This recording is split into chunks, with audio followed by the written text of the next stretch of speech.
Piffle hath no fury than a giant robot scorned. Hey guys, MasakoX here. One of the best things to have come out of the channel, in terms of fan interaction at least, and general narrative inspiration, has been that of the What If Roundtable live streams. These are my weekly streams where myself, Haverock and Sophie B come together to muse about what if ideas that you yourself have in mind and wish to hear our thoughts on, while supporting the channel at the same time and ensuring that we may be able to continue to be giant nerds for years to come. You can check these out usually on a Thursday or Friday afternoon Eastern, so be sure to click the notification bell for this channel to be up to date. Now, one idea that got action from these streams is our subject for today, and it's one that got me really excited and keen to make more of, as well as started in general.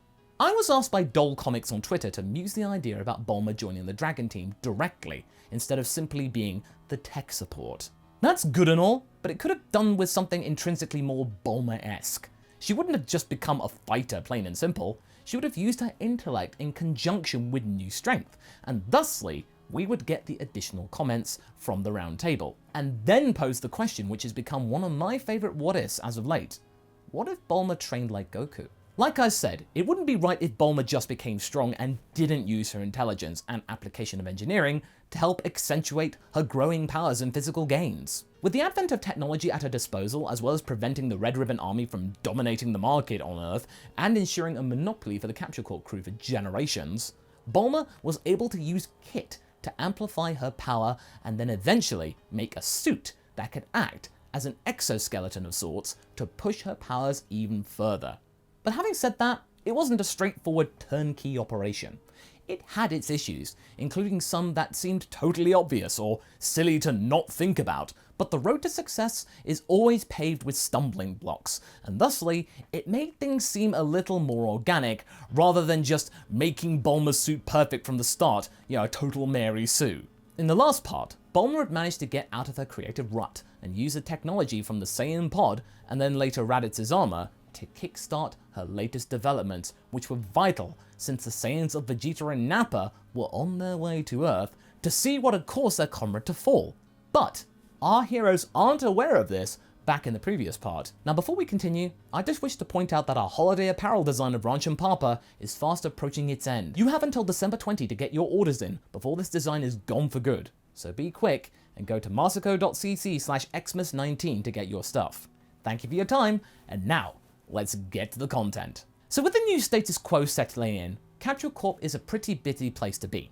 With Goku and Yamcha training with each other, Bulma is locked into a recent spurt of creative endeavors. Her suit of armor is being augmented and enhanced with new innovations left, right, and center, thanks to the Saiyan pod and the armor she then quickly remembered to pick up. Yes, I did read the comments about not including that, so thank you people out there for that potential oversight. Raditz's armor was interesting. It was stronger than her own armor, but was completely flexible and stretchy, unlike her more solid and metallic suit.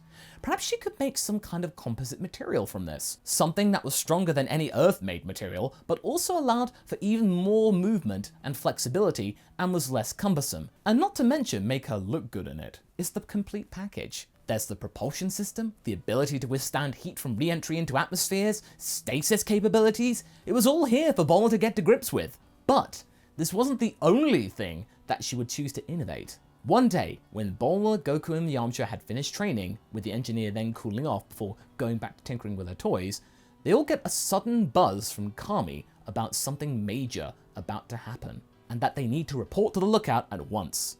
Bulma is a little uneasy since her new rockets on the suit hadn't been tested yet, but she needs to test them eventually, so no time like the present. Kami informs everybody that two beings of great power are heading to Earth, and that they resemble the aura of the Saiyans that they just fought. Bulma is shocked that there are more of them, but isn't too frightened. In fact, this has given her an idea. As for the others, Kami has an idea that could work. He offers to take Goku to King Kai's place in the other world to train, but the Saiyan says that he doesn't feel comfortable going on his own unless Yamcha tags along, after having gotten used to and quite like training with Yamcha again. Also, Goku doesn't have a place to go, so he's got nothing better to do and nowhere else to be. Yamcha then turns to Bulma. "You want to tag along, babe? Sounds like you could really benefit from this." Bulma thinks for a moment and declines, which surprises everybody. Kami sighs, but accepts her decision. And as for the others, they will train at the lookout as much as they can, like in the original. Meanwhile, Piccolo is able to listen in to the whole thing go down and decides that maybe world domination can wait for now, since there are now 2 more Saiyans coming that may thwart his plans to take over the world or do what he wants. So let's get those interlopers out of the way before then going back to his original plan. The training that happens between him and Gohan then occurs like it does in the regular timeline. As Goku and Yamcha head on down Snake Way, Bulma heads back to the factory and decides to think big. If Goku is a Saiyan, then maybe the things that happened to him in the past could happen to these new Saiyans too. They might be able to turn into giant monkeys like Goku did back in the day. If so, then her regular suit might not be enough to offer brute force no matter how powerful it gets. Perhaps it's a way to negate it. Dr. Briefs walks in and tells Bulma that her favourite sci-fi show is about to start on TV. She could do with a break for sure, and as she watches her weekly fix of action and superheroes, she gets the idea that she had been looking for. And as soon as she sees it, she then rushes back to the laboratory, startling her father in the process, and proceeds to lock herself away for weeks, whilst also training physically by herself. She has definitely gotten much more muscly, and she starts to focus on her core strength and certain gestures and control schemes. Months pass, and our different fighters are busy doing their thing.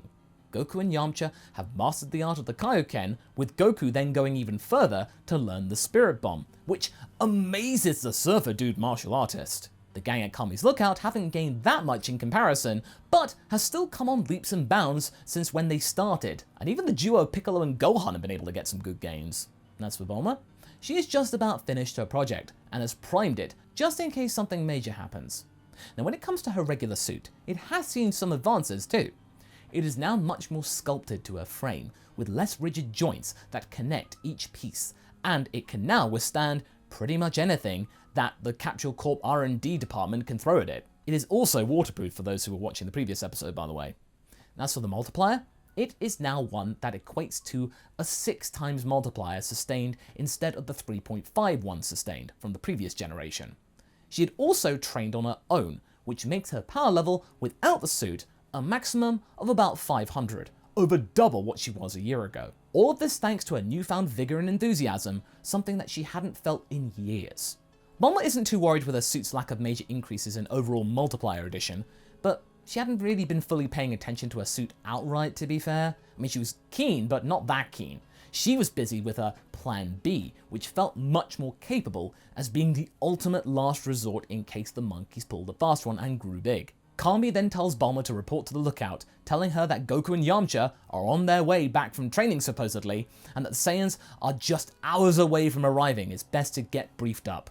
Bulma suits up and reports to the lookout with her new rocket boost working perfectly, speeding her towards the destination at twice the speed of sound. It's pretty gnarly to say the least, and something that makes her giggle with mirth and excitement.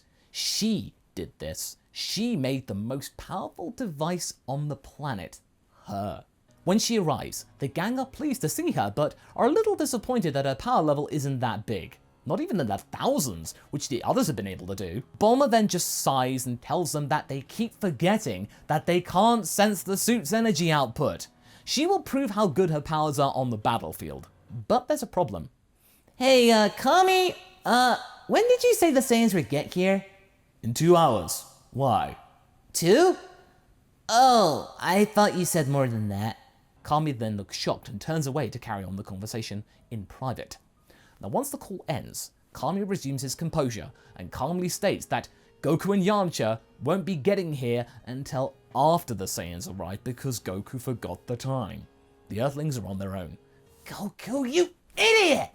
Bulma punches the floor of the lookout, leaving a noticeable crater and explosion in her wake. The gang are left stunned. So yeah, that's the power of the suit, huh? Not bad. Sure enough, Nappa and Vegeta are here, and the gang managed to intercept them as the 2 of them were heading for Piccolo and Gohan's location, the Namekian having had the highest power level that was on the planet, that was recognizable by the scouters. With the group of them, Bulma, Krillin, Chaozu and Tenshinhan, the gang just about congregate before the elites show up. Piccolo looks to Bulma and comments about why she hadn't come to rescue Gohan before now. She then says that she had kept an eye on them with a scouter that she'd nabbed from Raditz and had now integrated into her headpiece. Since your powers were going up just as much as the others, I assume that you had heard the news about the big elves coming to Earth, so, yeah, you can't be all that bad. Piccolo grunts and refuses to admit that, yeah, that was kind of true. But there's no time for that, because the Saiyans are here. They use their scouters to read each person's power level, and are curious that the strongest here is a Namekian. Where's the girl that bested Raditz? I wish to meet her and challenge her myself. Bulma gulps and steps forward tentatively. Nappa reads the scouter, and it says 500. What? Raditz lost to that?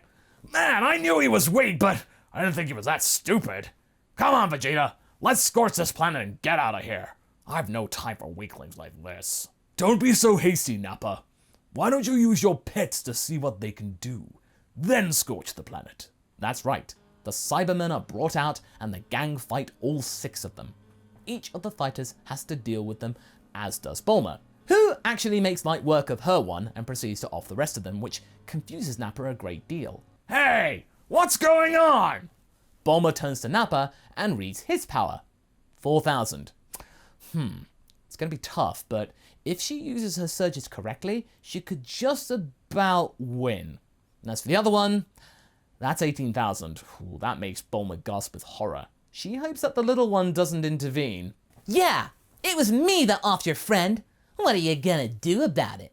Bulma says, trying to mask her understandable fear. The fight is relatively equal, with Nappa having the slight advantage before she activates her first surge and gets a direct hit on Nappa's stomach, causing him to collapse, gasping for air. This catches Vegeta's attention, but he still lets his minion fight for him, and this surge got what Bulma wanted. Nappa's power is fading, and this makes the fight more and more equal. This was the right thing to do, buying time for Goku and Yamcha to arrive. Sensing Nappa's fading energy, the others pile in and proceed to devastate Nappa and ultimately defeat him. Vegeta is most impressed at this teamwork and watches his minion pass on from the result of the battle. He then jumps in and proceeds to curb stomp all of the fighters, with Bulma and Piccolo being the only ones who could put up any kind of resistance towards him. Bulma then even tries to use a second surge, which does nothing, and Vegeta smirks. What's the matter? Your tech let you down? Before knocking her out.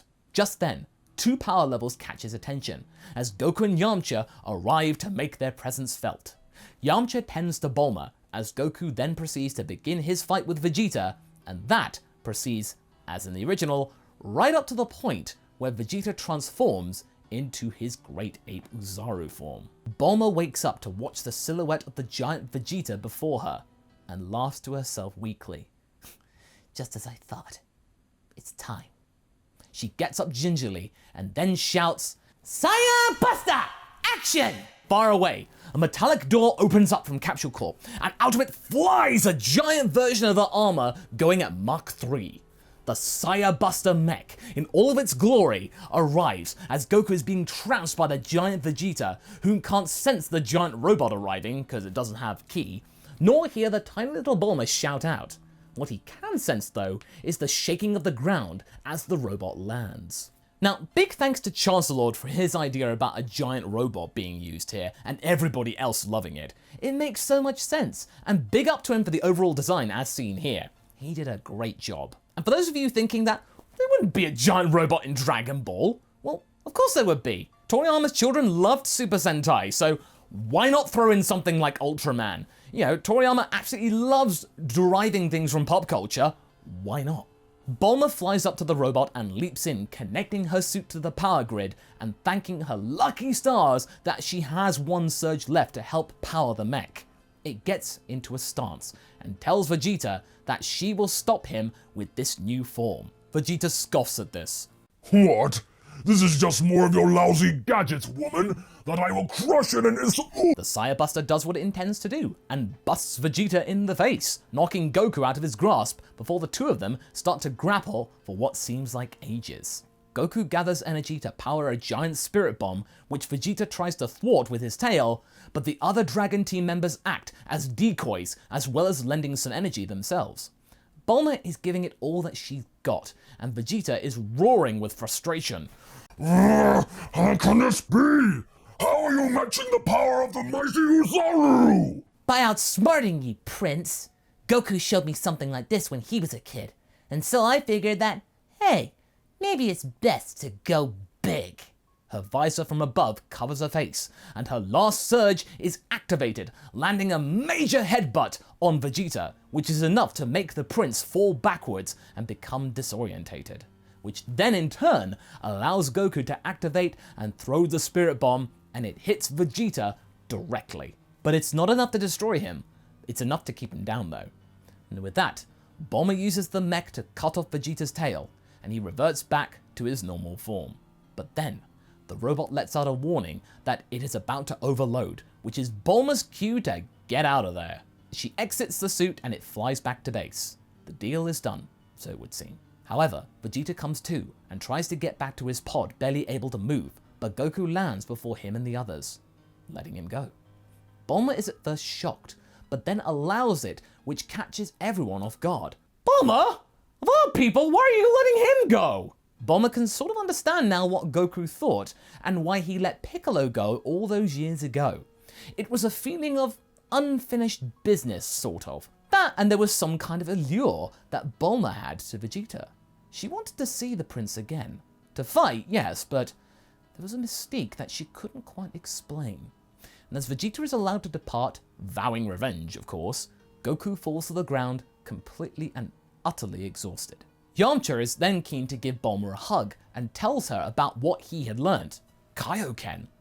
Bulma is certainly intrigued at this, and the two of them fly back to Capsule Corp to further train, and for Bulma to try and learn Kaioken herself. But the engineer can't shake the thought of Vegeta off, and that's where we're going to be leaving things for right now. So what do you guys think? Do you think that anything will come of these feelings? How will Kaioken factor into the development of the suit, and now the giant Saya Buster? Leave a comment below, and let's get this discussion going. And I shall see you in the next video. Catch you later.